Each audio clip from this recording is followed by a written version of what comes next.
बड़े बड़े योद्धा और सूरवीर जो इस विद्यालय में मेरे साथ काम कर रहे हैं।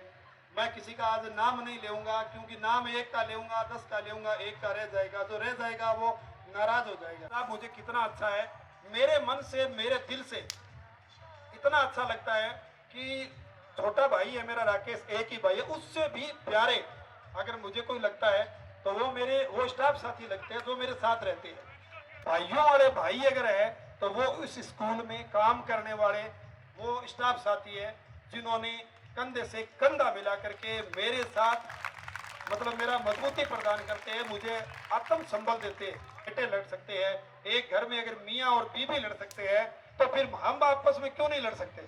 यही तो हमारी हिंदुस्तानी लोगों की जो है करामात है कि हम लड़ लेते हैं। और जब भी हमारे कोई भी ब्याह एडा शादी समारोह है या कोई छूत मुकलावा भात मायरा, उसमें हम सब एक होते हैं और सबको साथ लेकर के चलते हैं। तो ये आपका जो कार्यक्रम था वो आज कक्षा 11वीं वाले बच्चों ने रखा। सबसे बड़ा आपका जो साथ दिया वो 11वीं वाले बच्चों ने दिया।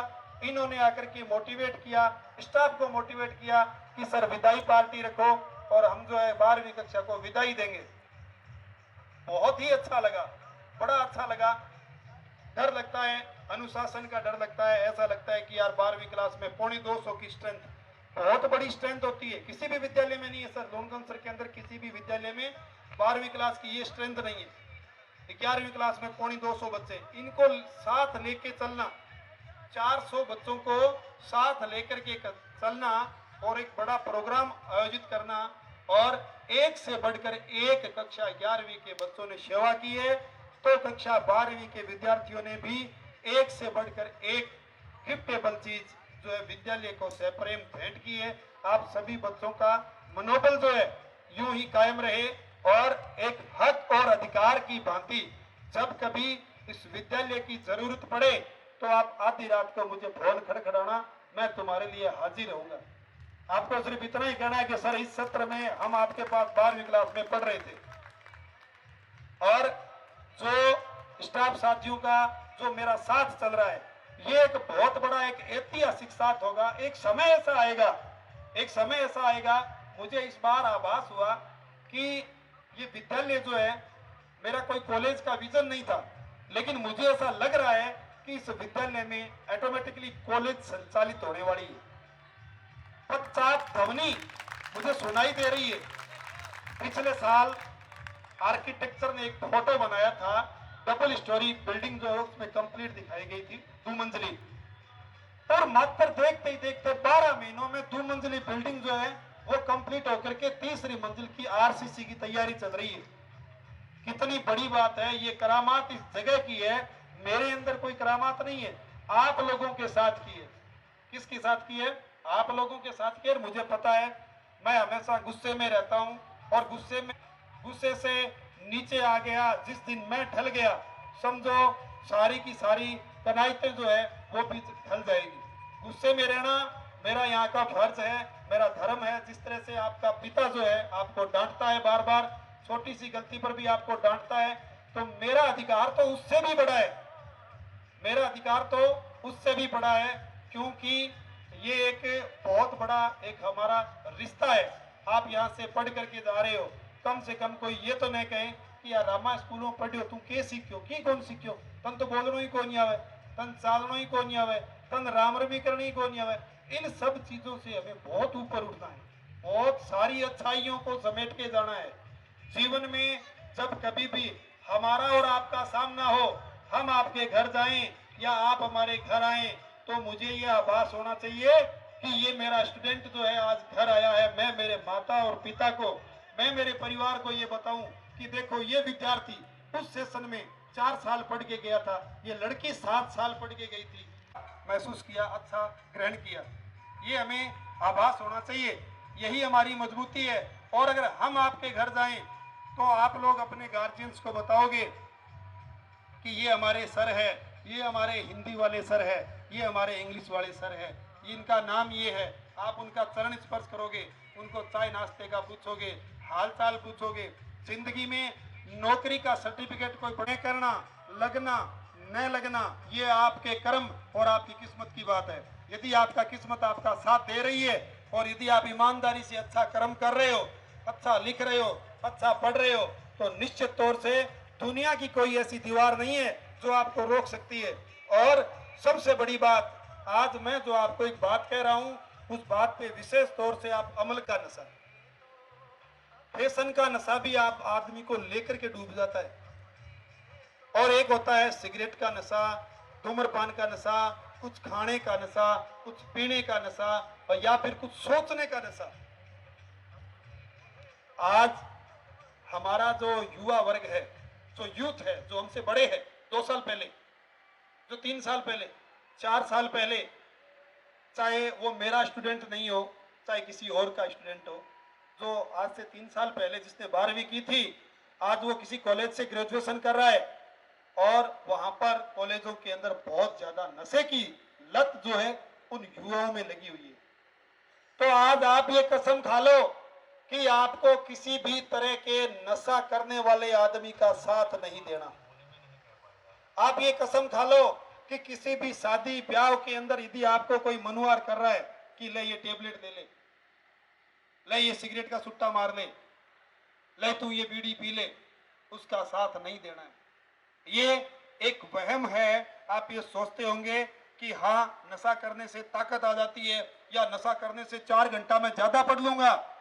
आप कहीं न कहीं आपका दिमाग जो है इस मानसिकता का गुलाम होता जा रहा है। कहीं भी जहां कहीं भी आपको ये लगे कि यहां ये मेरा साथी नशा कर रहा है, तो आप उसका साथ छोड़ करके किसी दूसरी जगह पर सेटल हो जाओ।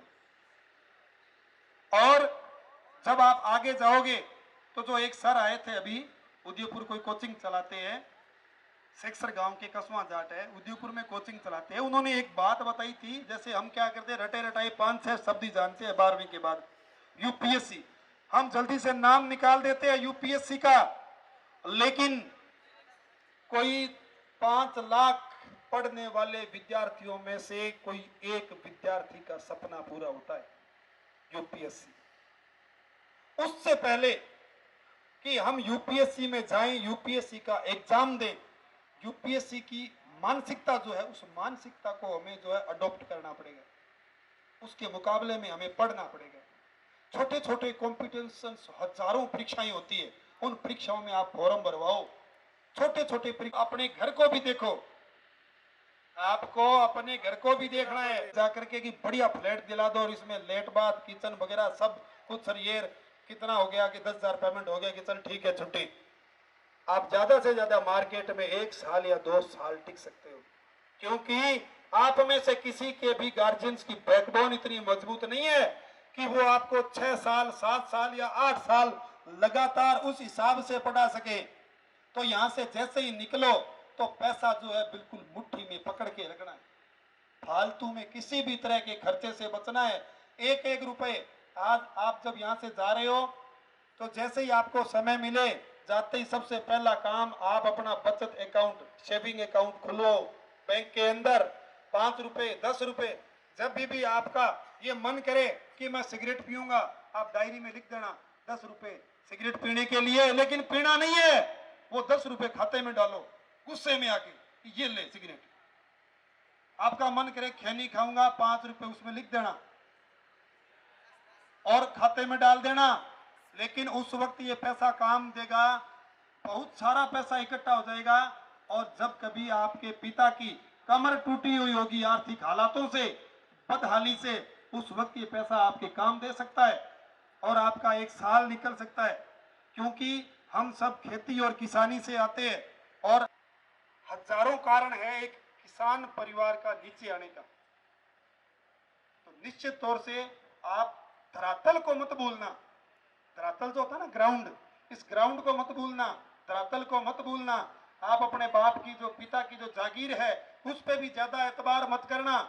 आपने क्या सोच रखा है, कितना सोच रखा है, कितना टाइम आप पढ़ाई को दोगे। और 12वीं के अंदर यदि किसी बच्चे के 40% बन जाए, 50 बन जाए, 60% बन जाए, तो ज्यादा सोचने वाली बात नहीं है। कोई बात नहीं, 40 बन गए तो भी यदि आप डबल मेहनत करोगे, दिन रात मेहनत करोगे, कुछ पाने की जिद पे। जो विद्यार्थी जिनके 90% से अधिक अंक आएंगे, जिनके 97 आएंगे, 98 आएंगे, वो ज्यादा इतराना मत, ज्यादा मुस्कुराना मत, ज्यादा खुशी का इजहार मत करना, क्योंकि मैंने बहुत बड़े अंकों वाली मार्कशीट को डूबते हुए देखा है, बड़ी बारीकी से। 95% वाली मार्कशीट को मैंने डूबते हुए देखा है। 95% अंक बनाने वाला लड़का 94 में के चलता है कि मैं IIT करूंगा, मैं डॉक्टर बनूंगा, इंजीनियर बनूंगा या कोई बड़ा व्यवसायी बनूंगा, और उसको 4th ग्रेड चपरासी में ज्वाइन करना पड़ता है। क्यों? क्योंकि उसको मन ही मन में क्या हो गया? घमंड हो गया, नशा हो गया। वही नशे वाली बात, नशा दिमाग के अंदर आ जाता है, ऑटोमेटिक घमंड आ जाता है कि मैं 95% हूं, मेरे से ऊपर यहाँ का कोई आका नहीं है, मैं ही आका हूं यहाँ का। और जिस बच्चे के नंबर कम बढ़ जाते हैं, वो उसी दिन से क्या होता है, दुगनी मेहनत के साथ लग बारे में भी सोचता है। तुम्हें सबके बारे में सोचना है, आगे के भविष्य के बारे में भी सोचना है। तुम्हारी शादी होगी, बच्चे होंगे, ज्यादा टाइम नहीं मिलने वाला, 3-4 साल का टाइम है। बाद में यही जो पिता आज आप, ओए पिताजी आ बात कैसी कि बेटा बिजली तू जाओ आते है 10 बीघा कणक है बांट लिया, वही पिताजी आ बात कैसी, भाई पिताजी 1-6 महीना बाद में किसी बेटा की कमाओ तो, और भाई माज की आज थाने लाड लड़ा भाई आ कैसी, 2 भाई हो, अगर जो खेत में कमासी, जो 2 रुपया लियासी, बिन चूरड़ी रोटी गालसी, और जो निठल्लो बैठे सी थाल दई मेल दई बिन की कौन गल है मिर्च रोटी। तो इस चीज को जो है एकदम गहनता से रख लेना। 3 साल है ग्रेजुएशन के, चाहे तो आप ग्रेजुएशन कर लो, चाहे आप सर्विस की तैयारी कर लो। 12वीं पास होने के बाद भी बहुत सारी सर्विस एग्रीकल्चर वालों के लिए, साइंस वालों के लिए, और बार बार जो है आप अपने टीचर्स के संपर्क में रहना, स्कूल के संपर्क में रहना और पूछना। हम कोशिश करेंगे एक दिन और आर्ट्स वालों का अलग, साइंस वालों का अलग और एग्रीकल्चर वालों का अलग एक रोजगार मेला नाम से या किसी भी नाम से कोई प्रदर्शनी स्कूल की तरफ से लगाई जाए सर, और उसमें उस सब्जेक्ट से रिलेटेड जितनी भी सर्विस है उन सब के बारे में बच्चों को पंपलेट में लिख करके, कागज में लिख, सेंटर है या जो तैयारी करने वाले कोई कोचिंग इंस्टीट्यूशंस है, वहां हम कोचिंग नहीं कर सकते तो क्या हुआ, पूछ तो सकते हैं कि इसके फॉर्म कब निकलते हैं, इसकी डेट कब आती है, हम कब फॉर्म अप्लाई करें, हमारी योग्यता क्या होनी चाहिए, इसके सब्जेक्ट के अंदर क्या क्या आएगा, मैथ में क्या आएगा, फिजिक्स में क्या आएगा, पॉलिटिकल साइंस में क्या आएगा, हिस्ट्री में क्या आएगा, पूरा सिलेबस तो जान सकते हैं। क्या पता एक विद्यार्थी ऐसा हो कि उसका कोई 2 सब्जेक्ट बहुत अच्छे मजबूत और 12वीं करते, यदि वो लड़का ढंग से 12 महीने 2 साल तैयारी करे और वो सरकारी सेवा में चला जाए। और अगर सरकारी सेवा में नहीं भी गया तो ज्यादा मायूस होने की जरूरत नहीं है। आदमी का भाग्य जीवन भर उसके साथ चलता है, बस जरूरत है थोड़ी मेहनत करने की। यदि हम इसमें सफल नहीं हुए तो क्या, उस तो निश्चित तौर से कोई न कोई निशाना हमारा एकदम सटीक जाएगा। बार बार कोशिश में हमेशा नाकामयाब नहीं होते। मैंने कल एक देखा था, अखबार की कटिंग थी और मोबाइल के अंदर आई, 60वां अटेम्प्ट, इससे बड़ा टोटल 60 अटेम्प्ट आरएस के थे या यू, टोटल 60 कंपटीशन दिए। एक व्हाट्सएप पे मैंने देखा, पढ़ा उसको पूरा, बड़ा अच्छा लगा। बाड़मेर का था ना वो आदमी, बाड़मेर जिले का था। 60वें कंपटीशन के अंदर या शायद 61वें कंपटीशन के अंदर वो गवर्नमेंट सेवा में चयनित हुआ। मतलब उसने 60 बार परीक्षाएं दी, 59 बार फेल हुआ और 61वीं बार वो सरकारी सेवा में चयनित हुआ, तहसीलदार बना। 61वीं बार जब वो बना तो क्या बना, तहसीलदार बना। भारत हमेशा जुड़े रहना है। ये विद्यालय किसका है, आपका है। ये विद्यालय पढ़ने वाले बच्चों का है, न मेरा है न मेरे मास्टरों का है। यहाँ जो बच्चे आ रहे हैं, जो बच्चे पढ़ रहे हैं, उनका ये स्कूल है, हम लोगों का स्कूल नहीं है बेटा। ड्यूटी है। और उनका अगर कोई साइज बच्चे का बिगड़ रहा है, मुंह का साइज बिगड़ रहा है या उसके हाथ का साइज बिगड़ रहा है या उसके पैर का साइज बिगड़ रहा है, तो हमारा काम है उस बिगड़ रहे साइज को ठीक करना ये हमारी ड्यूटी है। अब उस ठीक करने के लिए अगर कहीं मान लो तुम्हें गालों का साइज बिगड़ रहा है, का बहुत बड़ा योगदान है राष्ट्र को निर्माण करने में। और इसी राष्ट्र निर्माण की प्रक्रिया के अंदर रामा स्कूल का स्टाफ बिल्कुल कंधे से कंधा मिलाकर अपनी ईमानदारी के साथ काम कर रहा है। ऐसे सैल्यूट है रामा स्कूल में काम करने वाले सभी स्टाफ साथियों के लिए, सैल्यूट है इस विद्यालय में मेरे सभी ड्राइवर भाइयों के लिए, और सैल्यूट है उन कुकमैन्स के लिए, खाना बनाने वाली टीम के लिए जो हर कदम पे हमारा साथ देते हैं और छोटे भाई की तरह मेरा आदेश मानते हैं। जय हिंद, जय भारत।